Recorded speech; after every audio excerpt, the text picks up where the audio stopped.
Okay, Eric, in VCS I hear a lot about system zones and sites. Can you explain what the difference is between those two? Sure, Bob. All right. So, system zones within VCS have been around for several releases. That was introduced quite a few years ago now. And that was a way that was implemented early on in order to distinguish systems within the same cluster. A common use case for that was when you had a campus cluster or a stretch cluster where systems within the same cluster were separated by some distance. You might want to prefer to fail over within the same data center before attempting to fail over to the other site. It was also a way of grouping systems by their characteristics, for example. Maybe I was going through the process of upgrading a lot of my servers. Remember that VCS supports very large cluster sizes, up to 64 nodes.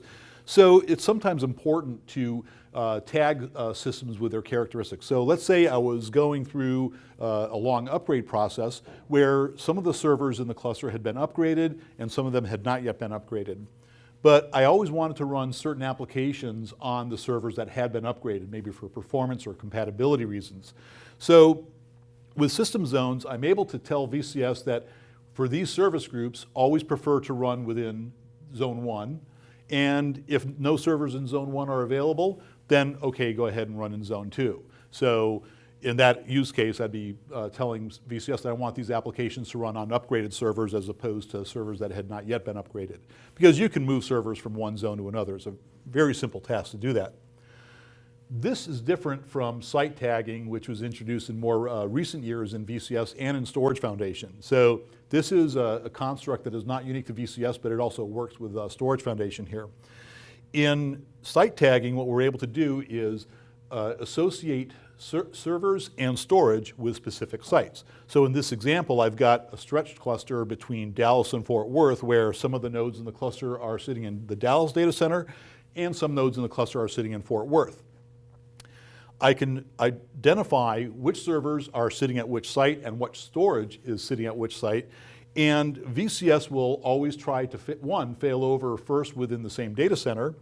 And it will also do things like when I grow a volume, it will grow it equally at each site because the assumption there is that my volumes are mirrored across the two data centers. I can also establish site affinity for service groups. So maybe I have multiple service groups that are currently running in Dallas. They can fail over separately, but because of performance reasons, I may want them to always run within the same data center. So if one service group has to fail over, the service groups with which it has site affinity established will fail over with it to Fort Worth. So what I see here is in this construct, maybe over here in Dallas I'll have some servers, just like I have zones, correct, but I'm establishing all of this to be one particular site along with the storage.